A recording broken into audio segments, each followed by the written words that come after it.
लगभग vegetable cash crops जितनी भी हैं या ऑयल सीड क्रॉप्स हैं उनमें 20, 25, 30% का इंक्रीमेंट हमने सिर्फ जो डीएपी, एमओपी या यूरिया आते थे उसके साथ में इसको डलवा करके हमने देखा प्रोडक्ट में इतना इजाफा आ गया। साथ साथ में जहां बीमारियों का प्रकोप ज्यादा था वो बीमारियों के प्रकोप में भी काफी कमी आई।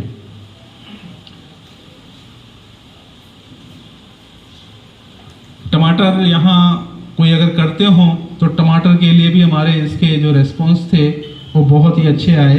लगभग 23% का इंक्रीमेंट देखा गया और जो क्वालिटी और सेल्फ लाइफ थी वो पॉलीहेलाइट के कारण टमाटर की बेहतर हुई। तो जो फार्मर था या फिर जो रिटेलर था उसको बेचने वाला, उसको ज़्यादा समय मिला उस प्रोडक्ट को मार्केट में बेचने में। मिर्ची के अंदर भी सेम वैसे ही 20% की उपज हमें मिली। गोभी में चूंकि ये सरसों वर्गीय फसल है, इसको सल्फर ज़्यादा चाहिए और लगातार चाहिए, इसलिए पॉलीसल्फेट का अभी तक रिकॉर्ड जो यील्ड इंक्रीमेंट देखा गया वो गोभी के अंदर देखा गया। 39% की यील्ड इंप्रूवमेंट हमने देखी है पॉलीहेलाइट के रेस्पॉन्सेज में।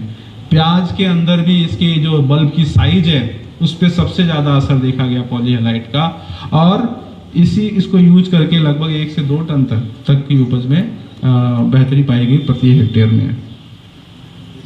केले के अंदर चूंकि फर्टिलाइजर मैनेजमेंट बहुत अच्छा है, उसके बावजूद भी जो फार्मर प्रैक्टिस से हम लोगों ने जब पॉलीसल्फेट के साथ काम किया तो 14% तक का यील्ड इंक्रीमेंट हमको मिला। यानी जहां फार्मर 63 टन के आसपास, यहाँ का तो नहीं कहूँगा सर, आप तो यहाँ का बहुत बता रहे थे क्योंकि ये बहुत अच्छा एरिया है, जहां फार्मर 63-64 टन का उपज लिया था वहां पर पॉलीहेलाइट मात्रा ऐड कर लेने से लगभग 80 टन के आसपास उपज पहुंच गई थी। तो ये बताता है कि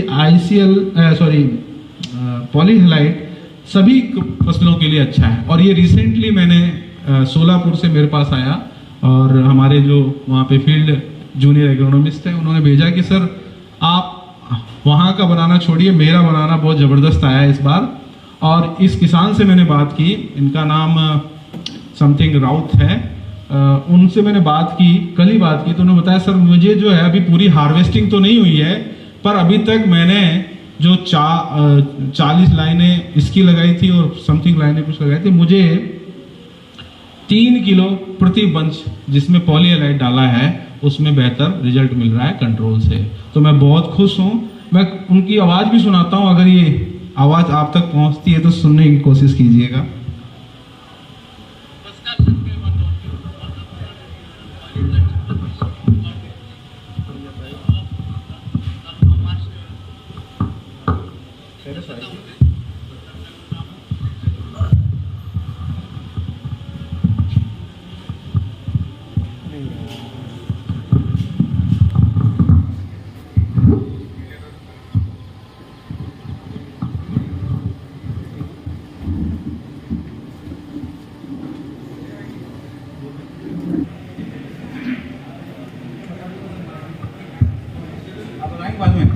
ठीक है, ओके। सो जो जलगांव का जो मैं जहां भी जाता हूं पहले उस क्षेत्र के बारे में समझना चाहता हूं, क्योंकि अगर फर्टिलाइजर के बारे में प्रयोग करना है या बताना भी है तो पहले ये जानना जरूरी है कि वहां की हालात कैसे हैं।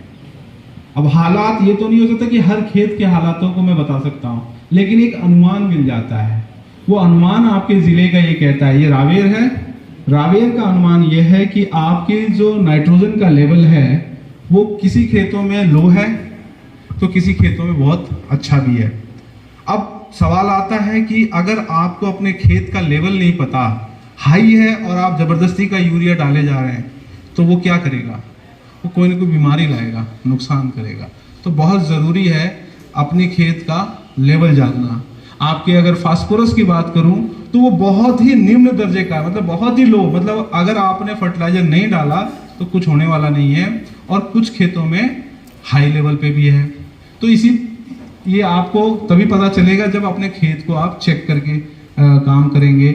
और जहां पोटास की बात है, पोटास की भी हालात कहीं पे बहुत ही बुरे हैं और कहीं पे ठीक हैं। तो इन दोनों चीज़ों में बहुत गैप है, मतलब ऐसा नहीं कह सकते कि गैप 19-20 का है, गैप आपका 1 और 99 का है, मतलब 1 और 100 के बीच में 99 का गैप है। तो ये गैप हो सकता है यहाँ पर बैठे जितने भी सेहतकर्मी बंधु हैं उनमें भी हो सकता है। तो ये आपको जानना जरूरी है। और जहाँ सल्फर की बात करूंगा, इसके भी हालात ऐसे हैं कि कुछ खेतों में बहुत ही निम्न में है और कहीं पे बहुत अच्छा भी है।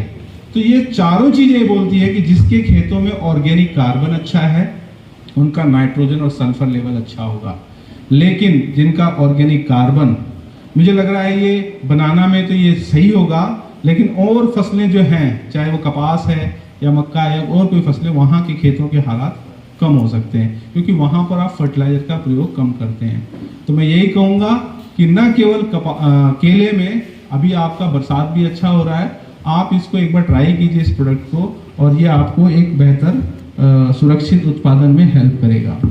लास्ट, फर्टिलाइजर का सबका अपना अपना तरीका है, कोई कुछ डालता है, कोई कुछ डालता है, कोई कुछ। मैंने सबका एवरेज करके एक फार्मूला ऐसा दिया हूँ जो अगर आप चाहो, आपकी प्रैक्टिसेस में आपको ज़्यादा समझ में आ रहा हो तो आप एक बार इसको भी ट्राई कर सकते हैं।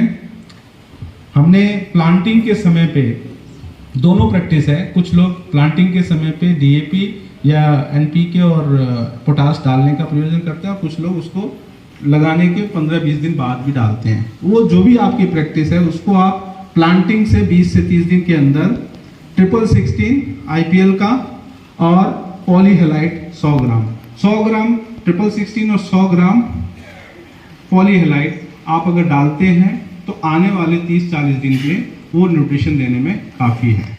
और यहाँ पर एक ही मतभेद है जो पाटिल साहब भी कहते हैं कि यहाँ पर पोटास देने का रिवाज है, आपने इसको यहाँ पर नहीं रखा है। तो इसलिए नहीं रखा है क्योंकि मैं जानता हूँ कि शुरुआत में पोटास पे खर्चा करने से अच्छा है आप पॉलीहेलाइट और उस पर कीजिए, क्योंकि शुरुआत में हमें सल्फर ज़्यादा चाहिए और उस लेवल पे आपको थोड़ा पोटास और थोड़ा ज़मीन से पोटास काफ़ी होगा और 1616 का पोटास काफ़ी होगा। यूरिया आपका फिर 20 दिन से चालू होगा और 150 दिन तक में आपको फर्टिगेशन आप करते हैं उसमें ख़त्म करना है। एमओपी आपको 30 दिन से ऊपर की फसल में डालते चलना है। मैं ये आपको भेज भी दूंगा, जो यहाँ के डीलर बंधु आप लोग देख लीजिएगा। और फर्टिगेशन में आप 1919 कैल्शियम नाइट्रेट और 13045 इसको यूज करते हुए लास्ट तक क्रॉप को नाइट्रोजन, फास्फोरस और पोटेशियम की दो फिलोसॉफी है। नाइट्रोजन, फास्फोरस और पोटेशियम का रेशियो अगर आप समझें तो पहले लोग कहते थे कि 3 मतलब जितना नाइट्रोजन डाले उसका दुगना, उसका 1.5 पोटास होना चाहिए, लेकिन अभी के हालात में वो दुगना हो गया, यानी 3, 1 और 6 के रेशियो में चला गया है। तो यहाँ पर मैंने वो जो रिकमेंडेशंस हैं, एवरेज रिकमेंडेशन पे इसको बनाया है। और माइक्रो न्यूट्रिएंट जो भी आपके पास बेस्ट हैं, बायोस्टिमुलेंट अगर आप यूज करते हैं, अगर आप कोई ऑर्गेनिक खाद यूज कर रहे हैं या कोई भी चीज ऐसी सीवीड एक्सट्रैक्ट या कोई भी अच्छी चीज कर रहे हैं वो आप अपने कर सकते हैं। मेरा एक ही निवेदन है बस, जिस प्रकार से अभी ट्रक जा रहा था और मुझे आप बता रहे थे कि उसको वहां जाते जाते वो एथेनॉल उसमें डाला जाता है, वो पक जाता है। क्या हम इतने कहते हैं विवश हो गए हैं कि हम अपने को नेचुरल नहीं रख सकते? अगर उस पकाने के लिए अगर 4 दिन लेट, 5 दिन लेट में अगर हमारा काम हो जाता है तो क्यों हम किसी को गलत चीज़ भेजें? इसका बिजनेस से कोई लेना देना नहीं है, ये एक जस्ट मानवता बस मैं हमेशा कहता हूँ। चाहे मैं सेब के बागान में जाऊँ, चाहे मैं कॉफ़ी और टी में जाऊँ, चाहे मैं आपके पास आऊँ, मेरा यही निवेदन रहता है जो भी खाने वाली योग्य चीज़ है उसको ऐसा बना के भेजिए कि हर व्यक्ति खा के तंदुरुस्त हो, न कि उसको कोई उससे नुकसान हो। अंत में यही कहूँगा कि आपने जो समय दिया, आपने जो प्यार दिया, उसके लिए बहुत बहुत आभार। Thank you very much.